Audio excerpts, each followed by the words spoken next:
welcome back. It is so good to see you, and I hope that you've had a good and safe summer. I hope that you're ready for a great one, because your students are going to need it. The students have been waiting, resting, looking forward to returning to normalcy and consistency from a bruising and unpredictable summer. Please don't be offended if they are more excited to see their friends than they are of seeing you. This year we have a grand opportunity to make a difference and to change some lives. Hopefully we can get some lives back on the right path.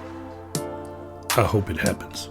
I hope it happens for them, and I hope it happens for you. Well, let's take a moment to have a serious conversation about what we can expect during the first week, the first month, and throughout the school year. I will not waste your time today. So first I must tell you that facts matter. The fact is, our students will start this year off excited and behind. Regardless of your position, consider yourself the most important person that our students will face. Get ready. Our first month of school will be critical. The fact is, you may be the most caring person that some of our students have seen in months.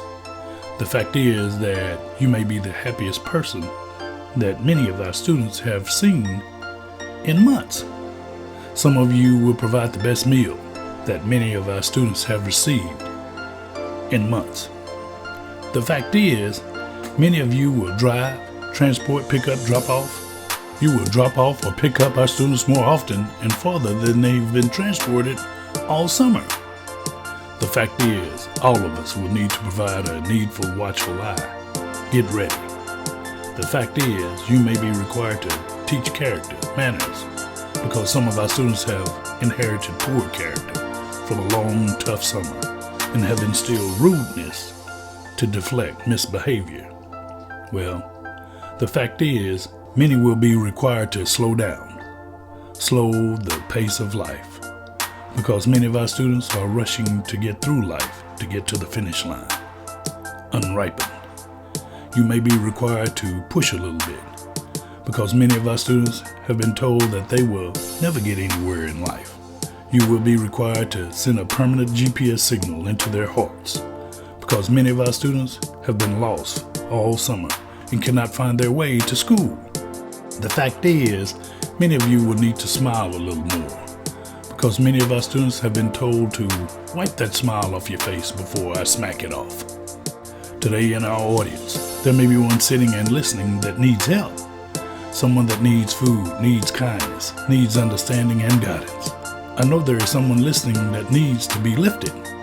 You have a colleague that needs you as much as your students will.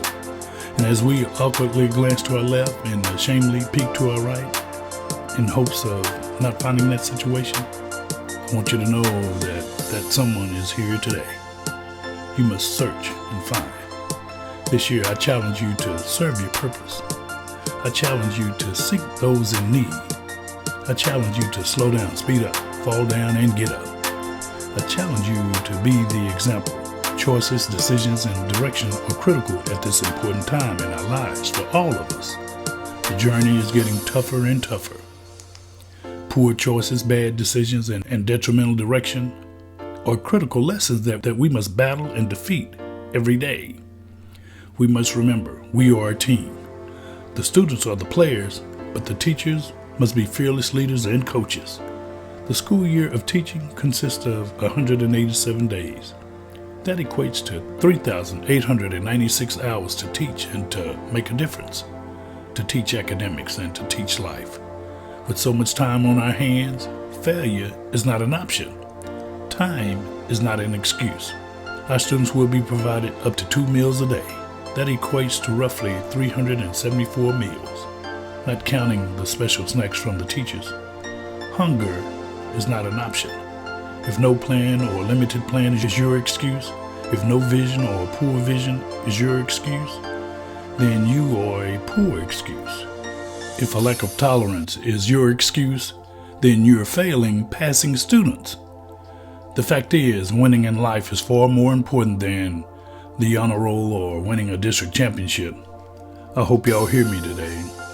If a closed mind or a hardened heart is your excuse, then you're divorcing your responsibility and turning a blind eye and turning your back on children, your students, our students. If we don't claim our students, we know the streets will. If coaches don't claim their athletes, we know the streets will. If the art teacher does not allow students to discover all the colors of expression, we know the streets will. The colors of the streets will explore and claim them. If the band instructor restricts the sounds of life, the streets will discover the sounds of life and tragedy without instruments.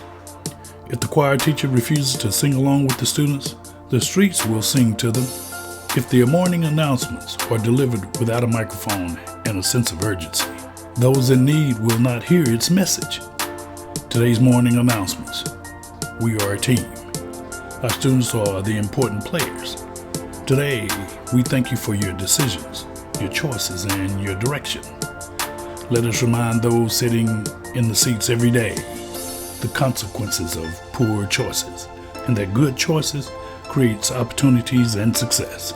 Along with the curriculum, deliver and teach good judgment, plus one bad decision of not getting out of a car or getting into a car can lead to disaster and tragedy. So be careful.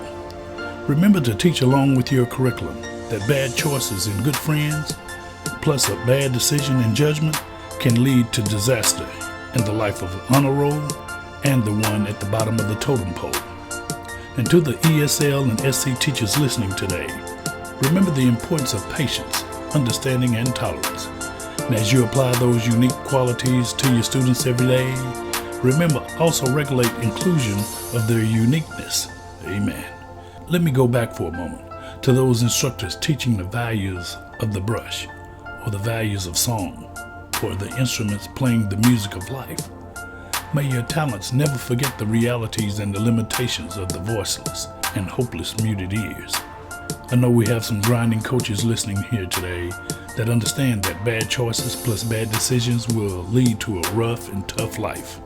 Although you may know it, I hope you never fail to teach it and recognize its importance in the face of losing a game, losing a quarter, or losing a championship.